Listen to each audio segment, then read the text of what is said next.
चितवन बहस। नमस्कार, रेडियो चितवन 94.6 मेगाहर्जको चितवन बहसमा आज पनि म यमन उपस्थित भइसकेको छु र आज पनि एउटा बहस भनौँ या कुराकानी जे भने पनि फरक पर्दैन। हामी आज एउटा कुराकानीको साथमा अथवा बहसको साथमा उपस्थित भएका छौँ। तपाईँले हामीलाई चितवन बहस हरेक दिन सुन्न सक्नुहुनेछ। हरेक दिन बिहान 6:30 बजे र बेलुका यसैको पुनः प्रसारण 6:30 बजे सुन्न सक्नुहुनेछ। आज पनि हामीसँग कुराकानीको लागि हुनुहुन्छ पेवा बचत तथा ऋण सहकारी संस्था लिमिटेडका व्यवस्थापक र संस्थापक पनि हुनुहुन्छ उहाँ र पूर्व कोषाध्यक्ष पनि हुनुहुन्छ। त्यस्तै गरी अनामनगर टोल विकास संस्थाका अध्यक्ष हुनुहुन्छ अनि दुर्गा मन्दिर व्यवस्थापन समिति अनामनगरका अध्यक्ष पनि हुनुहुन्छ र जीपी फाउन्डेसनको रत्ननगर नगरपालिकाको नगर सचिव पनि हुनुहुन्छ र उहाँ हुनुहुन्छ किशोर भट्टराईज्यू। उहाँलाई म चितवन बहसमा स्वागत गर्न चाहन्छु। नमस्कार सर, हजुरलाई कार्यक्रममा स्वागत छ। धन्यवाद सर। नमस्कार। सन्चै हुनुहुन्छ? हजुर सन्चै छु। पेवा बचत तथा ऋण सहकारी संस्था लिमिटेडको संस्थापक हुनुहुन्छ। हजुर। यसको स्थापना चाहिँ कहिले भयो सर? 2069 साल भाद्र 27 गते। भाद्र 27 गते। हजुर। यो सुरुवात कसरी भयो सर? यसको कहानी होला नि त। त्यो सुरु हुनुभन्दा अगाडिको एउटा रमाइलो घटना भनौँ या के एउटा सल्लाह एउटा हुन्छ नि सर, त्यो कस्तो रहेको थियो त्यसको बारे अलिकति सम्झौँ न। त्यो अहिले जुन सहकारी एकीकरणको जुन प्रक्रिया रहेको छ, अहिले सहकारीहरूलाई चाहिँ एक आपसमा बृहत्तर सहकारी इकाइ मिलेर जाने अभियानको रूपमा चलिरहेको छ। यसै सन्दर्भमा यस पेवा बचत तथा ऋण सहकारी संस्था लिमिटेडको चाहिँ स्थापना नै दुईवटा इन्स्टिच्युटबाट एकीकरणको प्रयासको बावजुद यो स्थापना भएको भन्न रुचाउँछु म। कस्तो इन्स्टिच्युट सर? प्राइभेट रूपमा पढाउने एउटा इन्स्टिच्युट, एउटा आइयुएल कलेज अन्तर्गतको शाखा टाढीमा रहेको थियो र त्यसै गरी अर्को आइस इन्स्टिच्युट। यो दुईवटा चाहिँ इन्स्टिच्युटहरू चाहिँ हाम्रो सौरा चोकमा रहेको थियो। यसै सन्दर्भमा विद्यार्थी भाइ बहिनीहरू त्यहाँ पढाउँदै गर्दा दुईवटा इन्स्टिच्युटहरूको चाहिँ मर्ज एकीकरण गर्ने भन्ने हाम्रो चाहिँ सल्लाह बन्यो। त्यसमा हामी दुईवटा इन्स्टिच्युटको तर्फबाट दुईजना मात्रै पार्टिसिपेन्ट थियौँ, सेयर होल्डरहरू। सम्झिन चाहनुहुन्छ अहिले? हजुर, म सम्झिन चाहन्छु। अहिले हजुरले प्रश्न गर्दै गर्दा त्यो दिनहरूको मलाई याद आइरहेको छ। 4जना साथीहरू अमृत अधिकारी भरतपुरबाट, मधुसूदन लामिछाने बकुलरबाट, सन्दीप घिम्रेज्यू रत्नगर 2बाट र म रत्नगर 13बाट थिएँ।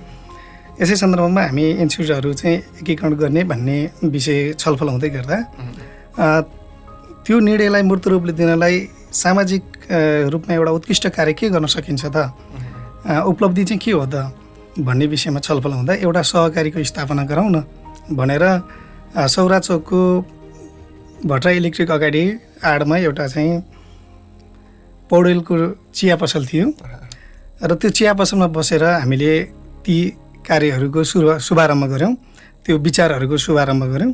अनि यसै सन्दर्भमा हामीले सहकारी खोल्ने निर्णय गऱ्यौँ। चिया पसलमा बसेर दुईवटा इन्स्टिच्युटलाई एकीकरण गरेको चाहिँ उपलब्धिको रूपमा हामीले सहकारी स्थापना गर्नुपर्छ र आफ्नै क्षेत्रमा चाहिँ आर्थिक रूपमा एउटा सक्षम दरिलो भरपर्दो सहकारीको स्थापना गर्न लाग्नुपर्छ भन्ने हाम्रो बुझाइ रह्यो र फलस्वरूप हामीले संस्था स्थापना गर्ने मार्गचित्र त्यहाँबाट प्रस्तुत भयो।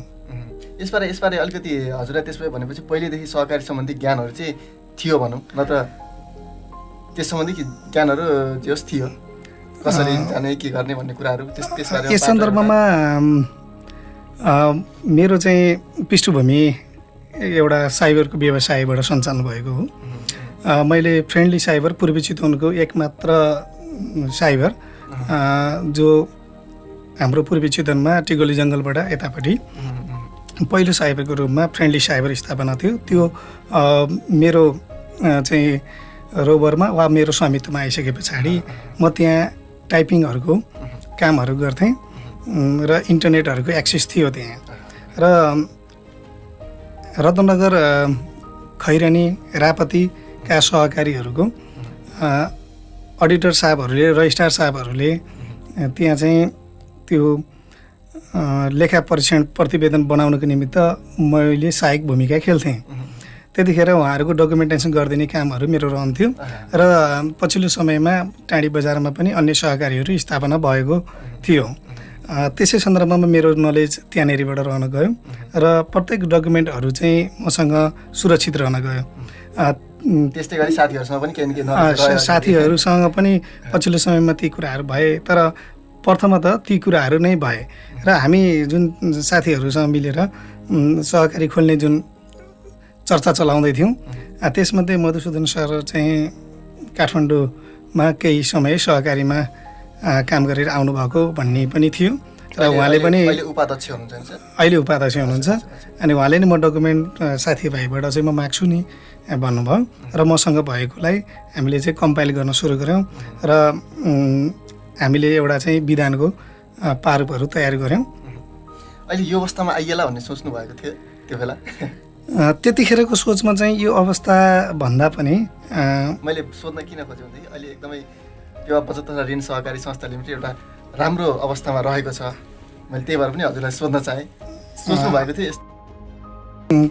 अब स्थापना कालको परिकल्पना वृहत्तर रूपमा नभए तापनि केही गर्नुपर्छ आर्थिक क्षेत्रमा एउटा उदाहरणीय काम र जसले हामीलाई हाम्रो समृद्धिमा टेवा पुगोस् भन्ने एउटा चाहिँ हाम्रो चाहना चाहिँ थियो।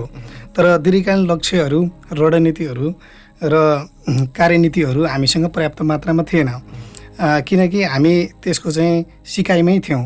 सहकारी एउटा चाहिँ भूगोल हो, यो भित्र अनगिन्ती सिकाइहरू छन् र यो सिकाइ कहिले पनि पूर्ण हुन्न भन्ने चाहिँ मैले आजसम्मको दिनसम्म आउँदाखेरि मैले बुझ्दछु।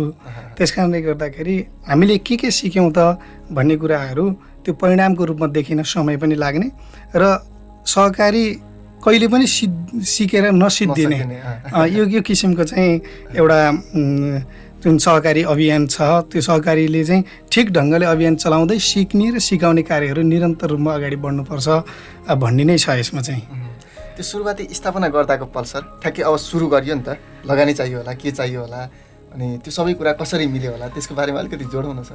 यसमा पनि के छ भने हामी मध्यमवर्गीय साथीभाइहरूबाट स्थापना जुन सहकारी र उमेरले पनि हामी धेरै नै चाहिँ सानो उमेरका देखिने बजारको जुन अरूको तुलनामा र बजारमा एउटा स्थापित व्यापारिक चाहिँ जुन स्थान छ हाम्रो टाँडी, सौराचोक र बकुलहरूको जुन अवस्थामा हामी त एउटा सानो सानो बच्चाहरू, भाइ भतिजहरू जस्तो व्यक्तिहरूबाट चाहिँ यो स्थापना हुँदैछ भनेर हामीले चाहिँ भन्यौँ। सुरुवाती अवस्थामा हामीलाई अलिकति स्ट्रगल गर्न चाहिँ गाह्रै बन्यो, किनभने विश्वासको आर्जन गर्न थियो। त्यतापट्टिबाट विश्वास कमाउनको निमित्त हामीलाई अलिकति सङ्घर्ष गर्न पर्यो।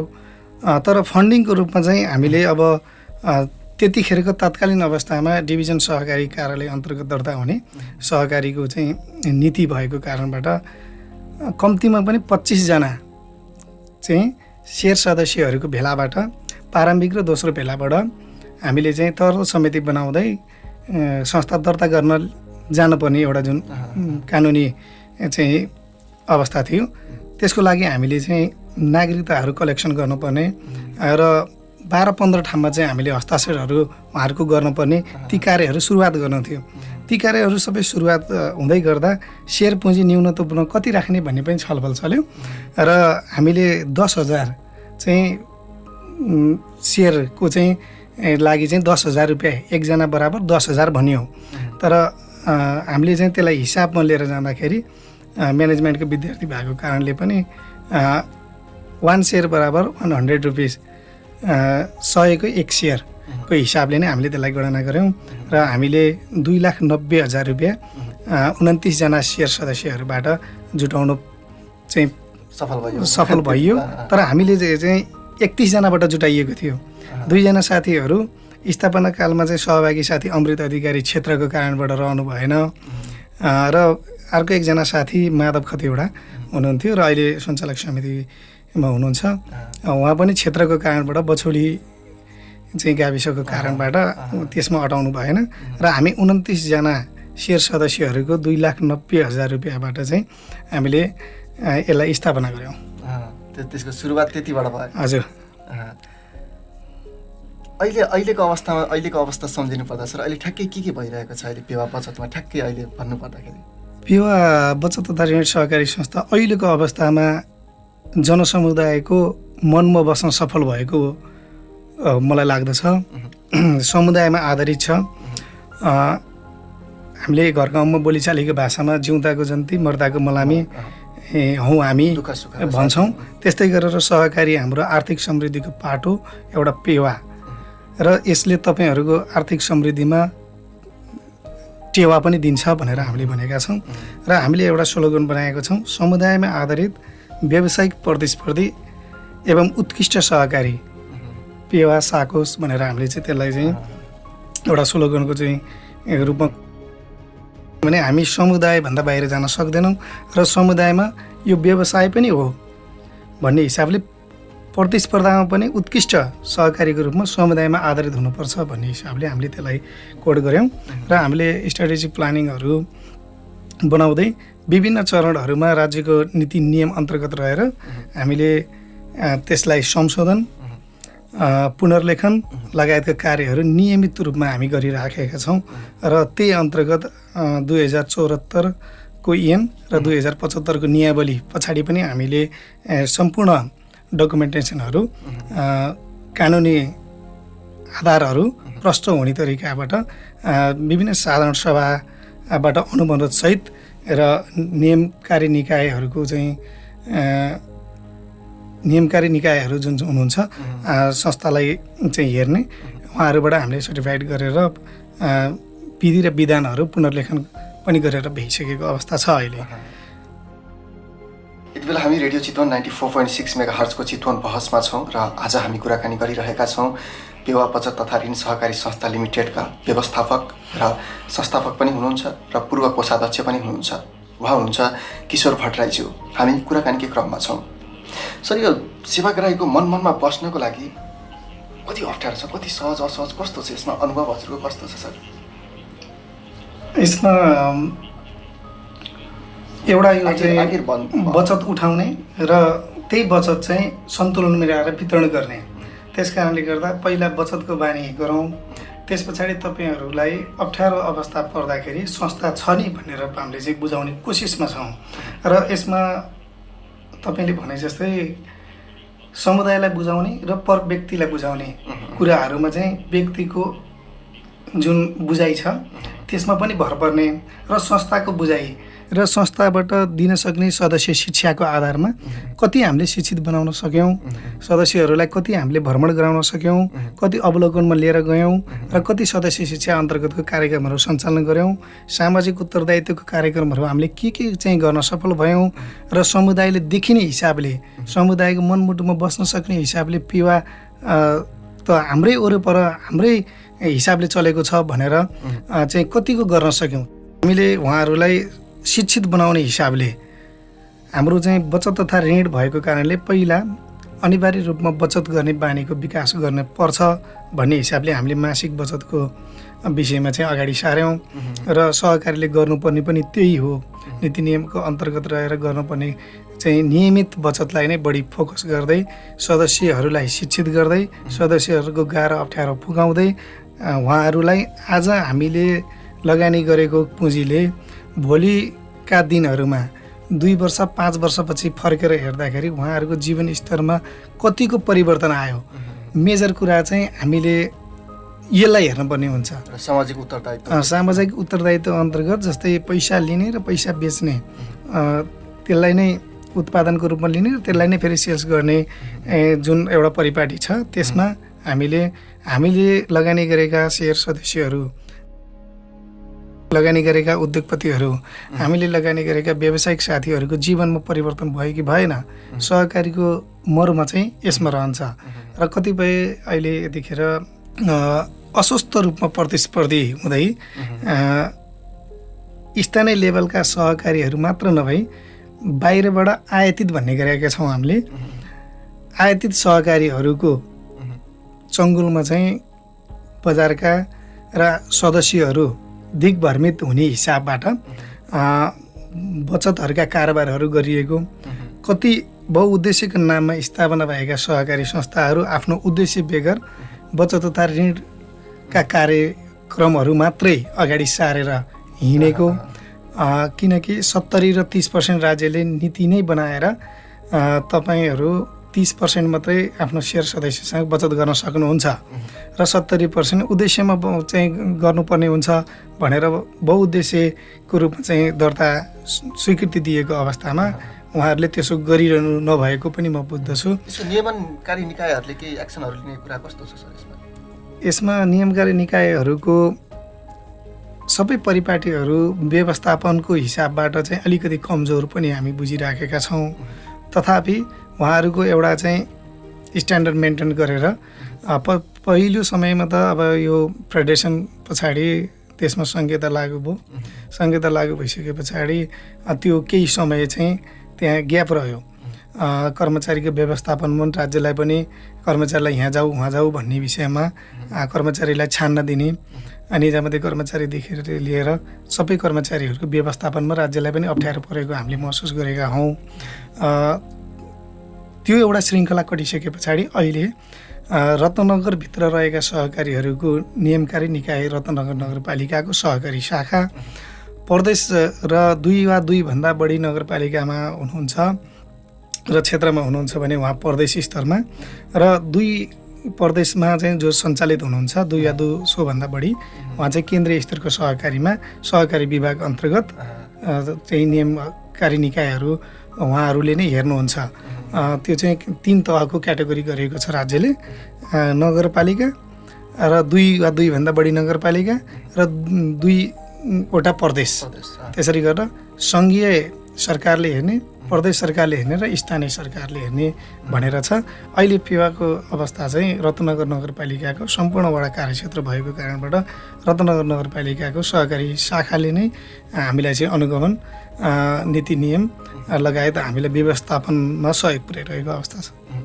सर एउटा कुरा म सोध्न चाहन्छु, बजारमा धेरै सहकारी संस्थाहरू छन्, अहिले पनि हजुर आफैले पनि भन्नुभयो धेरै छन्। यसमा पेवा बचत तथा ऋण सहकारी संस्थाले आफूलाई फरक के कुरामा देखाउँछ सर? सर्वप्रथम त विश्वास, सर्वप्रथम त दिगो, सर्वप्रथम त भरपर्दो दिगो र विश्वासिलो संस्था पेवा बचत तथा ऋण सहकारी संस्था। मैले यो किन भनिरहेको छु भने पेवा बचत तथा ऋण सहकारी संस्थाको आफ्नै भवन छ, त्यसले गर्दाखेरि जनमानसमा विश्वासको कमी छैन। दोस्रो, यहाँका सञ्चालकहरू स्थानीय लेभल जो रत्नगर नगरपालिकाभित्र मात्रै हामी सीमित कार्यक्षेत्र छ र यहाँका मात्रै सञ्चालकहरू, यहाँको स्थानीयवासी सञ्चालक हुनुहुन्छ, त्यसले पनि सहकारी क्षेत्रमा एउटा ठुलो चाहिँ महत्त्वपूर्ण भूमिका निर्वाह गर्छ। किनकि हामीले देखेका छौँ इलाममा चाहिँ घर छ तर काठमाडौँमा चाहिँ अध्यक्ष भएर बसिरहनु भएको छ। त्यहाँ कतिको विश्वास गर्न सकिन्छ ती चिजहरू पनि समुदायले हेरेको हुन्छ, मेम्बरहरूले हेर्नुभएको हुन्छ। ती चिजहरू पनि हाम्रा भरपर्दा आधारहरू हुन्। र अर्को हाम्रो चाहिँ क्लाउडमा हामीले चाहिँ सफ्टवेयर बेस बानेर क्लाउडमा राखेका छौँ। प्रत्येक आधा घन्टादेखि 3 घन्टाको बिचमा हाम्रो ब्याकअप सिस्टम, अटोमेटिक ब्याकअप लिने एउटा चाहिँ हामीले सिस्टम बनाएका छौँ। हामी SMS लगायत विभिन्न कुराहरू सदस्यहरूलाई सूचनाको रूपमा हामी प्रवाह गरिरहेका छौँ। पारदर्शी हिसाब किताबको लागि हामीले आधुनिक सिस्टम हामीले सञ्चालनमा ल्याएका छौँ। त्यो सबै मेम्बरहरूको हिसाब किताब राख्ने जुन प्रणाली, जुन सफ्टवेयर टेक्नोलोजीलाई हामीले भित्राएका छौँ। गुरु इन्फोसिसबाट हामीलाई त्यो सपोर्ट प्राप्त भएको छ र हामीले पारदर्शी हिसाब किताब सफ्टवेयरको माध्यमबाट राखेका छौँ। त्यो पनि हाम्रो एउटा चाहिँ भरपर्दो र विश्वासिलो चाहिँ माध्यम बनेको छ र हामीले चाहेका कुराहरू त्यसमा हामीले इन्क्लुड गर्न सक्ने र कोर ब्याङ्किङ सिस्टमहरू हामीले लागू गरेका छौँ। यी सबै कुरा आधारहरू र हामीले जिल्ला तहबाट आर्थिक पारदर्शिता र सुशासनको अवार्ड पनि प्राप्त गरेका छौँ। यी चिजहरूले सबै हेरिल्याउँदाखेरि विगत 3 वर्ष अगाडि हामीले जिल्ला बचत तथा ऋण चाहिँ जिल्ला बचत जुन छ हाम्रो चाहिँ छाता सङ्गठन सङ्घ छ जिल्लामा, त्यो जिल्लाले हामीलाई सर्टिफाइड गरेको छ हाम्रो त्यतिखेर 12-13 करोडको पोर्टफोलियो थियो। त्यो अवस्थामा हामी आर्थिक अनुशासन र पारदर्शीको एवार्डबाट पुरस्कृत छौँ र नेप्सुनबाट पनि हामीलाई चाहिँ हामी सदस्य छौँ। नेप्सुनबाट पनि हामीलाई पटक पटक मार्गनिर्देशन अनुगमन र हामीलाई सिकाइको रूपमा चाहिँ व्यवस्थापनमा हामी भाग पनि लिन्छौँ र उहाँहरूले पनि हामीलाई त्यो सिकाइको व्यवस्थापन गर्दै रहनु भएको छ। अर्को कुरा, हामी नीति विधि र प्रविधिलाई फलो गरिरहेका छौँ। त्यो नीति विधि प्रविधिमा फलो गर्दै जाँदा हामी प्रव्यासन साकोसहरूको स्तरीकरण चाहिँ जुन कार्यक्रम रहेको छ, स्तर उन्नति गर्न हामीले एउटा चाहिँ जोखिममा आधारित सहकारीको सुपरिवेशन कार्यक्रम भन्ने जुन थियो कप्स, त्यो हामीले पार गरिसकेका छौँ र अहिले हामी सेकेन्ड फेजमा हामी प्रव्यासन भन्ने कार्यक्रममा चाहिँ आबद्ध छौँ नेप्सुन अन्तर्गतको। त्यसले गर्दा पनि यो त प्रव्यासनमा गएको संस्था रहेछ है भनेपछि यहाँ त नीति विधि र प्रक्रियाबाट मात्रै काम हुँदो रहेछ है भन्ने कुराहरू चाहिँ त्यो हामीले भित्तामा वा हामी यसमा एग्रिमेन्ट गर्दैदेखि नै सदस्यहरूकोमा चाहिँ हामी परिचित छौँ र यसले पनि हाम्रो चाहिँ विश्वासलाई अगाडि लिएर मजबुत बनाएको छ। मैले एउटा प्रश्न हजुरको लागि राखेको थिएँ क्या सर, पेवा बचत तथा ऋण सहकारी संस्थामा सेवाग्राही बनेर किन चाहिँ आउने त भनेर मैले प्रश्न राखेको थिएँ र अहिले हजुरले भन्नुभयो सायद त्यहाँनिर सबै कुरा आयो होला। त्यही पनि केही जोड्न चाहनुहुन्छ, केही छ अझै सेवाग्राही बनेर चाहिँ ठ्याक्कै किन आउने त भन्ने कुरामा? पेवा नै रोज्नुपर्ने कारण भनौँ न, अथवा सेवाग्राही बनेर ठ्याक्कै भन्नुपर्दाखेरि केही कुराहरू भन्न त हजुरले धेरै कुरा हजुर ठिकै छ।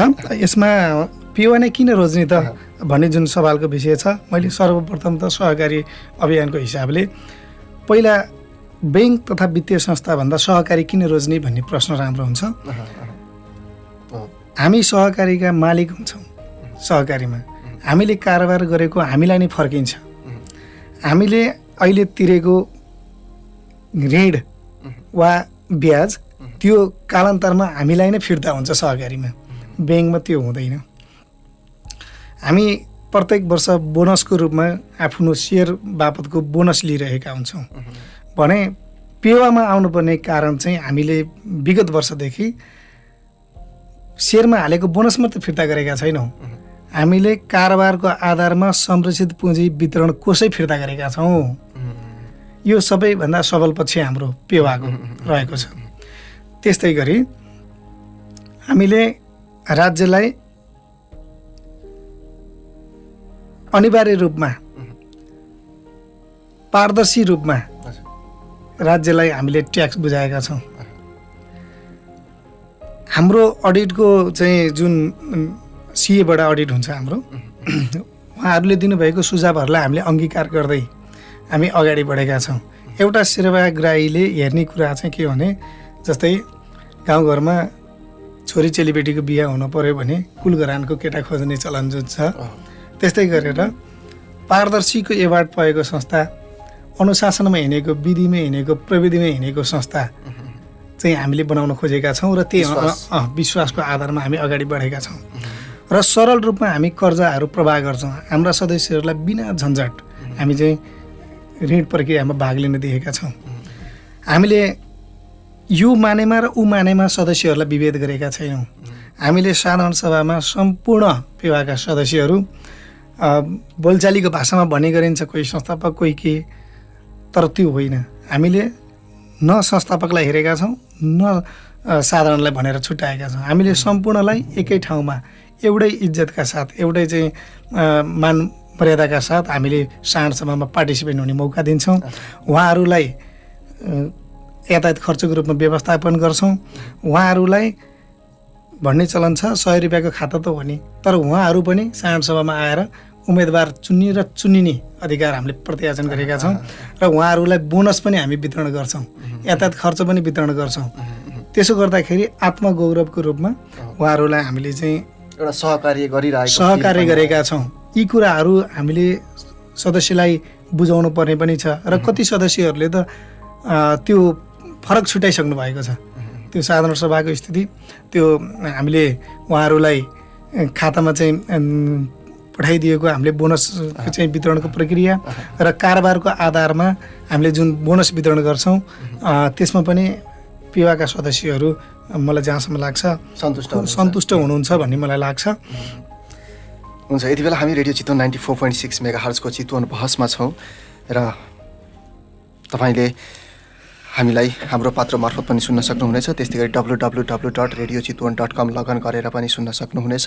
र आज हामी चितवनको पहिलो सामुदायिक रेडियो चितवनको यस चितवन बहसमा कुराकानी गरिरहेका छौँ पेवा बचत तथा ऋण सहकारी संस्था लिमिटेडका व्यवस्थापक र संस्थापक पनि हुनुहुन्छ उहाँ र पूर्व कोषाध्यक्ष पनि हुनुहुन्छ र अनामनगर टोल विकास संस्थाका अध्यक्ष हुनुहुन्छ। त्यस्तै गरी दुर्गा मन्दिर व्यवस्थापन समिति अनामनगरका अध्यक्ष पनि हुनुहुन्छ र जिपी फाउन्डेसन रत्ननगर नगरपालिकाका नगर सचिव पनि हुनुहुन्छ।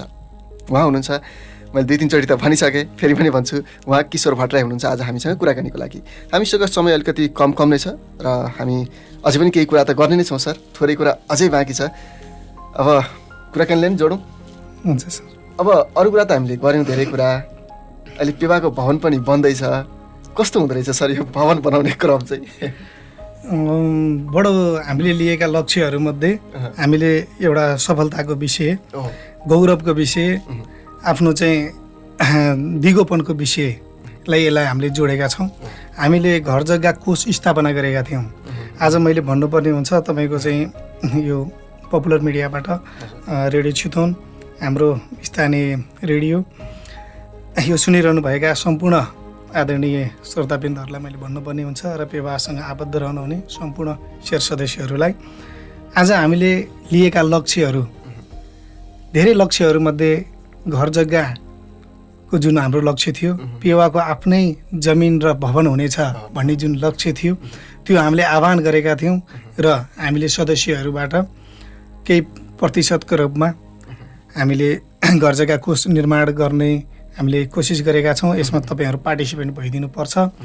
यो गर्दा के हुन्छ भनेर साधारण सभामा र हाम्रा चाहिँ नीति नियम विनियममा उल्लेख गरेका थियौँ। त्यो अन्तर्गत हामीले घर जग्गा कोष स्थापना गऱ्यौँ र आज हामीले आफ्नै रत्नगरको मुटु टाढीमा हामीले चाहिँ आफ्नै भवन स्थापना गर्न सफल भएका छौँ। त्यसले गर्दाखेरि हामीलाई गौरवको अनुभूति पनि छ र हाम्रा शेयर सदस्यहरूले हामीले भनेका संस्थाले लिएको उद्देश्य, संस्थाले लिएको लक्ष्यलाई पछ्याउँदै उहाँहरूले गर्नुभएको योगदानप्रति पेवाको तर्फबाट, पेवा साकोसको तर्फबाट उहाँहरू सबैलाई कृतज्ञता व्यक्त गर्न चाहन्छु म। र आज हामीले त्यो लिएको लक्ष्य असार 22 गते हामीले पुरा गरेका छौँ र हामीले 2078 साल असार 22 गते पेवाको आफ्नै भवन र आफ्नै जमिन चाहिँ आफ्नै लाल पूर्जामा चाहिँ हामीले सुरक्षित गरेका छौँ। यो हाम्रो लक्ष्यमध्येको एउटा लक्ष्य पूर्ण भएको छ। हजुरलाई यसको लागि हजुर लगायत सम्पूर्ण संस्थालाई नै म एकदमै शुभकामना पनि दिन चाहे सर। यो बनाउँदा कस्तो चाहिँ अप्ठ्यारो गाह्रो भनेर पनि तपाईँले प्रश्न गर्नुभएको थियो। अब केही समयपछि त यहीँबाट सेवा विस्तार पनि हुनेछ। अब हाम्रो मागबाट नियमित रूपमा पेवाको आफ्नै भवनबाट कार्यक्रमहरू शुभारम्भ हुन्छ। त्यो एउटा अर्को खुसीको क्षण पनि आउँदैछ। त्यसमा हामीले सोचेका छौँ सम्भव भएसम्म देशको कालखण्ड परिस्थिति हाम्रो बसमा रहँदासम्म अन्य कुरा यथावत भएमा अर्थशास्त्रमा भनिन्छ, त्यो भएसम्म हामी यसलाई उद्घाटनको रूपमा ठाउँ परिचयको रूपमा पनि हामी त्यसलाई कार्यक्रमद्वारा नै हाम्रो शेयर सदस्यहरूलाई जानकारी गराउनेछौँ। र हाम्रो अहिले चाहिँ सञ्चालन भइरहेको चाहिँ अफिस चाहिँ रङरोगन निर्माणका कार्यहरू चाहिँ हाम्रो विगत भदौ महिनादेखिबाट नियमित रूपमा सञ्चालन भइरहेको छ। यसमा अब सबै चिजहरू हामीले चाहिँ घर जग्गा निर्माण समिति हामीले उपसमिति एउटा बनाएका छौँ। उहाँहरूको मातहतमा यो कार्यक्रमहरू चलिरहेको अवस्था छ र त्यहाँ कोटेसनको आधारमा, अमानतको आधारमा, नियमित ज्यालादारी हाजिरीको आधारमा पनि हामीले त्यसलाई पाटको रूपमा लिएर गएर हामीले यसलाई कार्यक्रमहरू चाहिँ अगाडि निर्माण कार्यहरू अगाडि बढाइरहेका छौँ र निर्माणको लगभग 80 देखि 90% हामीले अब आजका दिनसम्म, आज 20 गते मङ्सिरको 20 गतेसम्म हामीले लगभग 80% कुनै काम 90% हाराहारीमा हामीले पुर्याइसकेको अवस्था छ भने अब 10 देखि 20% काम र अन्तिममा रङरोगनको काम र काउन्टरको काम मात्रै हामीसँग बाँकी रहेको छ। अन्य कामहरू चाहिँ हामीले बिस्तारै सम्पूर्ण चाहिँ कार्यहरू धेरै पार्टिसिपेन्ट हुनुपर्ने बिजुली बत्तीका लागि, नेटवर्किङका लागि, जिप्सन मेटलहरूको लागि, एसिपी बोर्डहरूको लागि, ग्रिलहरूको लागि, टाइलहरूको लागि र स्ट्रक्चरहरूको लागि हामीले विभिन्न स्रोत र विभिन्न चाहिँ सहयोगी हातहरूबाट चाहिँ हामीले कार्यक्रमहरू सम्पन्न गरिरहेका छौँ। यो बनाइरहँदाखेरि हजुर एकदम प्रत्यक्ष निगरानी पनि राखिरहनु भएको छ। हजुर, कस्तो हुँदो रहेछ अलिकति छोटोमा भनौँ न सर यो अनुभव? यो अनुभव चाहिँ अब एक किसिमको आफ्नो घर बनाएको भन्दा पनि बढी चाहिँ जिम्मेवार हुँदो रहेछ यसमा चाहिँ। आफ्नो घर बनाउँदाखेरिलाई भइगयो नि त भन्ने हुन्थ्यो, तर यो चाहिँ जवाफदेहिताको हिसाबबाट चाहिँ के भइरह होला, आज सटर झारे कि झारेनन् होला, ढोका लाए कि लाएनन् होला, सुरक्षाको दृष्टिकोण के होला भन्ने हिसाबले अब म नजिकै रहेको कारणबाट म रात बिरात पनि यसो बाटो हिँड्छु, कहिलेकाहीँ 11 बजेतिर नै आइपुग्छु, कहिलेकाहीँ 9 बजेतिर नै आइपुग्छु, ढोका लाए कि लाएनन् होला भन्ने हिसाबले। र यसमा अलिकति शारीरिक रूपमा परिश्रम त हुन्छ नै, तर खुसी यो मानेमा हुन्छ कि हामीले लिएको लक्ष्य पुरा भयो, हामीले गरेको सपना, हामीले देखेको सपना आज समृद्धिको यात्रातिर अगाडि बढ्दैछ। यसले हामीलाई चाहिँ दिगोपन दिँदैछ, यसले हामीलाई चाहिँ भरपर्दो चाहिँ विश्वासको रूपमा चाहिँ आर्जन गरेको एउटा सम्पत्ति बन्दैछ। र त्यो पेवा मेरो पनि पेवा, त्यो घर मेरो पनि घर भन्ने एउटा चाहिँ खुसीको एउटा चाहिँ वातावरणहरू सिर्जना हुँदैछ। अब जिम्मेवारी पाएपछि त गर्नै परिहाल्यो होइन? एकदम सर, एकदम। यसमा अब अहिले सर पेवा बचत तथा ऋण सहकारी संस्था लिमिटेडको अहिलेको आर्थिक अवस्था कस्तो छ कि भन्न मिल्छ यस विषयमा? एकदम, पेवा बचत तथा ऋण सहकारी संस्था लिमिटेडको कुल पुँजी, कुल सम्पत्ति र कुल दायित्व 40 करोडको हाराहारीमा रहेको छ। हामीसँग अहिले सेयर 5,04,29,000 रहेको छ भने हामीसँग फन्डहरू 2,23,00,000 फन्डहरू रहेको छ। र हामीसँग अहिले बजारबाट हाम्रा सदस्यहरूले कलेक्सनबाट 32 करोड रुपियाँ हामीलाई प्रदान गर्नुभएको छ भने हामी 34 करोड 12 लाख अहिले ऋण लगानी गर्न सफल भएका छौँ। र हामीले विगतका वर्षहरूमा करोडभन्दा माथिका नाफाहरू चाहिँ गर्न सफल भएका छौँ। र अहिले भर्खरै भएको चाहिँ हाम्रो चाहिँ गत सालको हामीले 1,81,98,000 हामीले चाहिँ प्रफिट गर्न सफल भएका थियौँ। र त्यही प्रफिट योग्य आम्दानी नै सरकारलाई ट्याक्स तिराइसके पछाडि जानपर्ने स्रोतहरू कोषहरूमा विभाजन गरी हामीले चाहिँ सदस्यहरूलाई कारोबारको आधारमा संरचित पुँजी फिर्ता पनि गऱ्यौँ र बोनस पनि वितरण गऱ्यौँ। र हामीले नियमित रूपमै क्यालेन्डरको हिसाबले नै हामी सञ्चालित छौँ। र हामीले साँड सभा हामीले पात्रोमै भित्ते पात्रोमै चाहिँ हामीले प्रिन्ट गरेर पठाएका हुन्छौँ। र त्यही अन्तर्गतै यो महामारीको अवस्थामा पनि हामीले सहकारी विभागको निर्देशन पालना गर्ने गरी स्वास्थ्य मापदण्ड र सुरक्षा अपनाउँदै हामीले यस वर्षको कार्यक्रम साँड सभा पनि समापन गरिसकेका छौँ र बोनसहरू पनि वितरण गरिसकेका छौँ।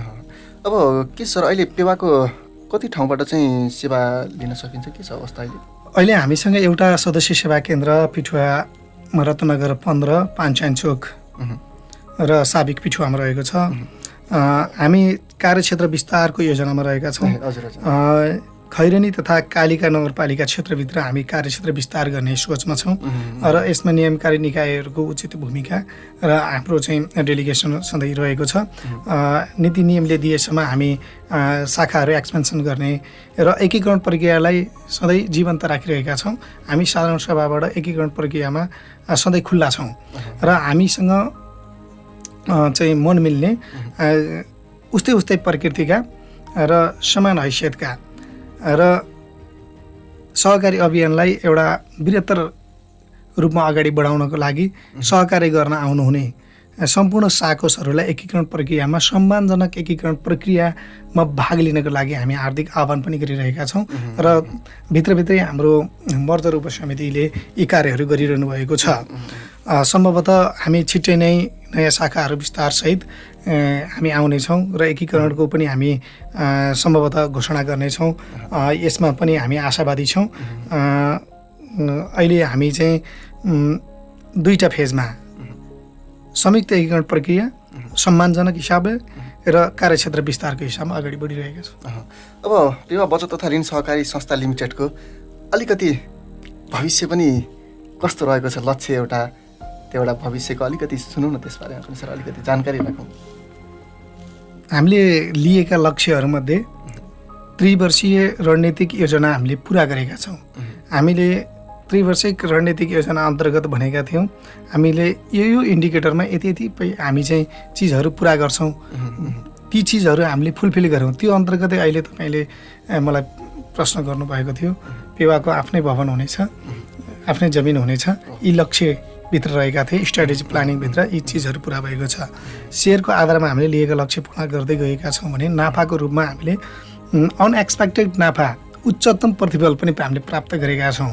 हामीले गत वर्ष 1,29,00,000 रुपियाँ मात्रै नाफा गर्छौँ होला भन्ने पूर्वानुमान थियो र पछिल्लो समयमा हामी कोभिडको महामारीको बिचमा पनि 1,81,98,000 चाहिँ हामीले नाफा गर्न सफल भएका छौँ। र हामीले अहिले 4 वर्ष रणनीतिक योजना बनाउने तर्खरमा छौँ। अहिले हामी निर्माण कार्य भइरहेको अवस्था र हामीलाई अलिकति कार्यको लोड परेको अवस्थाले गर्दा ती कामहरूलाई हामीले व्यवस्थापन गर्नको निमित्त केही समय निर्माण सम्पन्न भइसकेपछि, कार्यालय स्थानान्तरण भइसके पछाडि हामी ती लक्ष्यहरूमा लाग्नेछौँ र 1 वर्ष चाहिँ वार्षिक रणनीतिक अथवा वार्षिक कार्ययोजना अन्तर्गत हामीले चाहिँ वार्षिक बजेटहरू बनाएका छौँ। त्यसमा हाम्रो चाहिँ आउँदो इयर सम्मको लास्ट अफ द 2078 हामी चाहिँ 79 को असार मसान्तसम्ममा 42 करोड लगानी गर्ने लक्ष्य लागेका छौँ भने हामी 52 करोडको चाहिँ पुँजी तथा दायित्व हाम्रो कुल सम्पत्ति रहन्छ कि भन्ने हामीले चाहिँ पूर्ववत अनुमान गरेका छौँ र नाफा 1,70,00,000 हुन सक्ने पूर्वानुमानसहित हामी त्यो योजनामा चाहिँ यो 1 वर्ष योजनामा चाहिँ हामी अहिले हिँडिरहेका छौँ र कार्यालय स्थानान्तरण पछाडि हामी 4 वर्ष रणनीतिको रूपमा 4 वर्ष रणनीतिको लागि पनि अगाडि सारेर अगाडि आउनेछौँ। सर यो सबै सफलता छ, यो सबै जति पनि कामहरू भए, जति सफलता हासिल भए, टिमवर्क बिना पक्कै पनि सम्भव छैन। पुरा टिमलाई नै मोटिभेट राखिरहनको लागि कस्तो तत्त्व युज गर्नुहुन्छ सर हजुरहरूले? हजुरको हाम्रो पेवा बचत तथा ऋण सहकारी संस्था लिमिटेडले सहकारी एउटा सेवात्मक भावना पनि हो। सहकारी एउटा मैले पहिले नै भनिहालेँ सिकाइ पनि हो। यो सिकेर नसकिने र यसको अन्तिम बिन्दु मैले अब सबै कुरो सिकेँ भन्ने पनि छैन। जति चाहिँ हामी चाहिँ सहकारी चाहिँ अभियानभित्र चाहिँ अगाडि गर्छौँ, हामीलाई नयाँ कुरो दिनदिनै नयाँ ऊर्जात्मक कुराहरू अगाडि आउँछन् र हाम्रो टिमवर्कलाई चाहिँ अगाडि बढाइरहँदाखेरि फुर्सदिला सञ्चालकहरू, गहकिला सञ्चालकहरू, अनुभवबाट खारिएका सञ्चालकहरू जस्तै हाम्रो अध्यक्षज्यू नै ब्याङ्किङ रिटायर हुनुहुन्छ। उहाँले आफ्नो त्यो सबै अनुभवहरू सहकारीलाई प्रदान गरिरहनु भएको छ। कोही हाम्रो प्रोफेसर हुनुहुन्छ, कोही डक्टर हुनुहुन्छ, कोही इन्जिनियर पेसाबाट हुनुहुन्छ। ती सबैले गर्दाखेरि एउटा सहकारीमा हुनुपर्ने तत्त्व, कोही ब्याङ्करहरू हुनुहुन्छ, हामीसँग पर्याप्त मात्रामा छन् भन्ने हामीलाई लाग्दछ र सबै क्षेत्रको अनुभवहरूलाई एक ठाउँमा ल्याएर हामीले त्यसलाई चाहिँ मिश्रण गरेका छौँ। कोही टिचिङ पेसामा हुनुहुन्छ, प्राध्यापकको रूपमा हुनुहुन्छ भने उहाँहरूको सबै अनुभव, कोही युवा साथीहरू हुनुहुन्छ, युवा स्वरोजगारको टिम हाम्रो छ। हाम्रो चाहिँ महिला जागरण सशक्तिकरणको चाहिँ एउटा अभियान सञ्चालन गर्नलाई एउटा टिम छ। हामीसँग शिक्षाहरूको निमित्त शिक्षा उपसमितिले काम गरिरहनु भएको छ। हामीसँग एउटा सदस्य सेवा केन्द्र जुन मैले भनिहालेँ रत्नगर 15 मा रहेको पञ्चायत चोकमा छ। त्यहाँ पनि हामीले चाहिँ सेवा केन्द्र सञ्चालन उपसमिति मार्फत हामीले कार्यहरू गरिरहेका छौँ। त्यहाँ पनि त्यही क्षेत्रका, त्यही भूगोलका सम्पूर्ण चाहिँ सेयर सदस्य साथीहरू, अनुभवी सदस्यहरू कस्ता हुनुहुन्छ भने 2-4 संस्थालाई फुलाइदिनु भइसकेको सरहरू हुनुहुन्छ, म्याडमहरू हुनुहुन्छ, समाजमा भिज्नु भएको र ती सामाजिक व्यक्तित्वहरू, ती व्यवस्थापनमा कुशल सक्षम व्यक्तिहरूको सम्मिश्रणबाट हामीले एउटा चाहिँ टिमवर्क चाहिँ बनाएका छौँ र त्यही ऊर्जात्मक हिसाबले हामी चाहिँ निस्वार्थ रूपमा सामाजिक अभियानको रूपमा सहकारी क्षेत्रमा सहकारी अगाडि बढ्दै गर्दाखेरि व्यक्तिको व्यक्तित्व विकास पनि हुने र व्यक्तिको उचाइको कारणले सहकारीको हाइट पनि बढ्ने, सहकारीको उदारता, सहकारीको चाहिँ विस्तार र सहकारीको चाहिँ फस्टाउँदो रणनीतिक हिसाबले अगाडि बढ्दै गर्दाखेरि व्यक्तिको पनि पहिचान हुने र व्यक्तिले गर्दा सहकारीको पनि पहिचान हुने, यो हिसाबबाट चाहिँ हामी अगाडि बढेका छौँ। र त्यसरी नै हामीले चाहिँ टिमलाई एउटा भावनात्मक रूपमा, ऊर्जात्मक रूपमा एकले अर्कालाई हार्दिकताका साथ, सम्मानका साथ हामीले चाहिँ त्यसलाई चाहिँ हामीले व्यवस्थापन अगाडि बढाइरहेका छौँ। यति बेला हामी रेडियो चितवन 94.6 मेगाहर्जको चितवन बहसमा छौँ र आज हामी कुराकानी गरिरहेका छौँ पेवा बचत तथा ऋण सहकारी संस्था लिमिटेडका व्यवस्थापक र संस्थापक अनि पूर्व कोषाध्यक्ष, त्यस्तै गरी अनामनगर टोल विकास संस्थाका अध्यक्ष, दुर्गा मन्दिर व्यवस्थापन समिति अनामनगरका अध्यक्ष, जिपी फाउन्डेसनका रत्ननगर नगरपालिकाका नगर सचिव किशोर भट्टराईज्यूसँग हामी कुराकानी गरिरहेका छौँ। सर, कुरा त धेरै गर्न बाँकी थियो तर समयले बाँधेको कारण अब हामीसँग समय लगभग छैन नै भन्नुपर्छ र अन्तिममा तर पनि म हजुरलाई एउटा प्रश्न चाहिँ सोध्छु। सर, मैले सोध्न छुटाएको, मैले हजुरबाट जान्नको लागि केही कुरा छुटाएँ र हजुरलाई केही भन्न मन लागिरहेको छ, केही भन्न चाहनु भएको छ अथवा हजुरले टिपेर राख्नुभएको ठाउँबाट केही छुटेको छ भनेदेखि त्यो चाहिँ भनिदिनुहोस् न सर। धन्यवाद सर। यसमा सहकारी अभियानभित्र जोडिँदै गर्दा सहकारीलाई कसरी मोटिभेट गर्न सकिन्छ, सहकारीका अन्तर्वस्तुहरू के हुन्, यसको स्थापना कहिले भयो र यसले गर्ने कार्यहरू के भयो भनेर जुन सरले प्रश्न गर्नुभयो, लगभग मैले ती कुराहरूको आफूले जानेसम्मको चाहिँ उत्तरहरू दिएँ भन्ने लाग्छ। र पिवाले अहिले गरिरहेको सदस्य सेवाका कार्यहरू के छन् त, समुदायमा त आवृत्ति छ भनेर पनि हामीले अघि चर्चा गऱ्यौँ।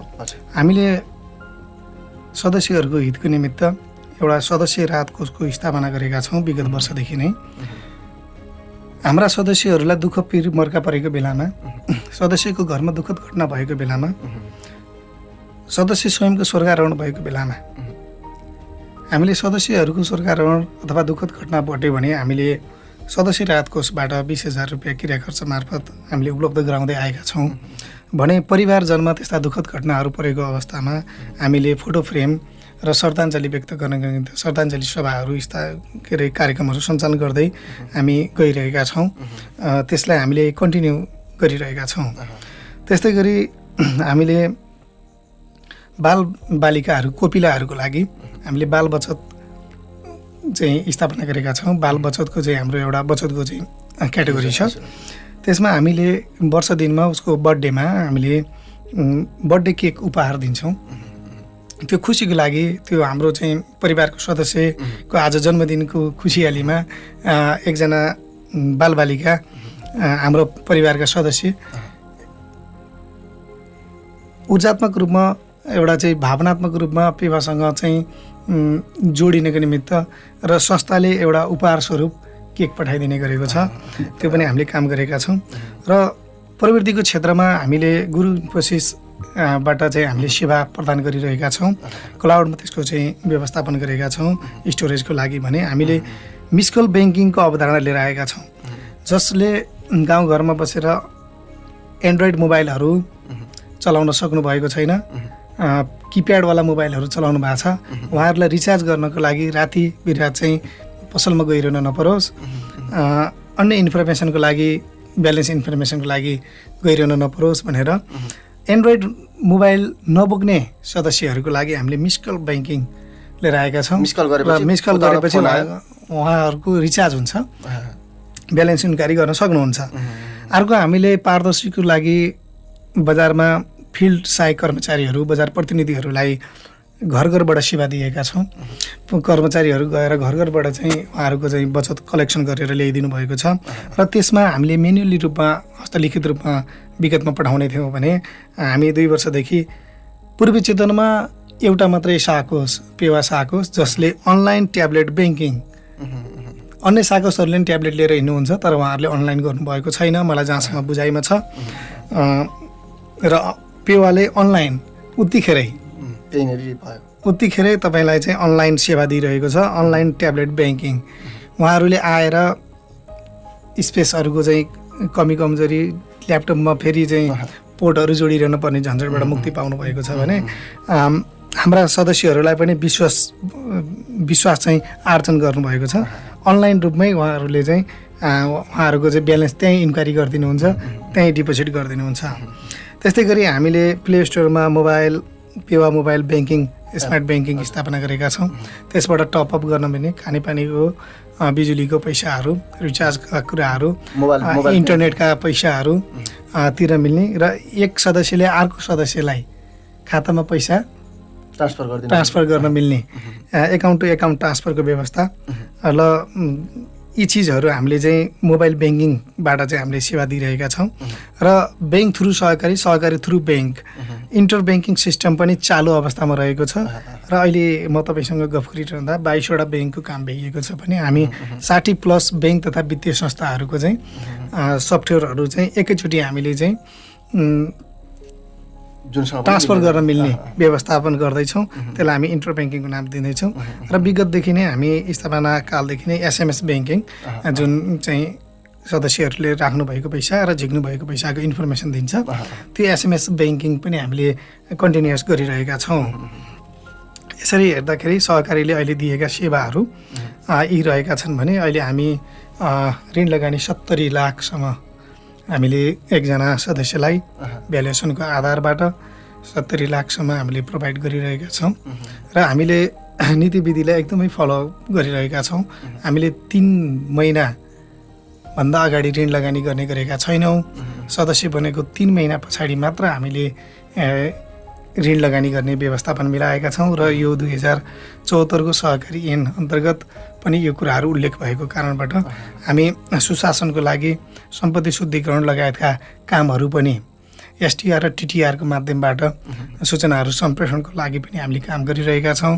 राज्य अन्तर्गत दिएका नीति नियमहरूलाई हामीले फलोअप गरिरहेका छौँ र विधि र प्रक्रियाहरूबाट नीति र विधिहरूलाई हामीले चाहिँ व्यवस्थापनको हिसाबबाट हामीले चाहिँ अगाडि बढाएका छौँ। हुन्छ सर, धेरै धेरै धन्यवाद। हजुरको पेवा बचत तथा ऋण सहकारी संस्था लिमिटेडको बारेमा आज रेडियो चितवन सुनिरहनु भएको सम्पूर्ण श्रोताहरूले धेरै नै जानकारी पाउनुभयो होला र अझै मन पराउनु पर्ने कारणहरू पनि केही थपियो होला जस्तो लाग्यो मलाई।